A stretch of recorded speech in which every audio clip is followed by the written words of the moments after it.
I did mostly construction. I was laid off from that construction job.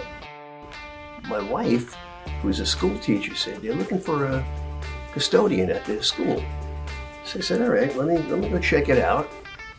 And I did, and it required a Black Seal low pressure license for the schooling. So I said, you know what, if there's a low pressure, maybe there's high pressure out there. So I went to look online, and the first thing that came up was a training center. And so I called, I spoke to John Muscatello. He was a great guy, and he helped me a lot through it. It helped me really adjust to this job as a boiler operator. I would recommend anybody who's thinking about getting into this field to go through the training center. It's a good training program, and you'll learn a lot, and I think you'll enjoy it.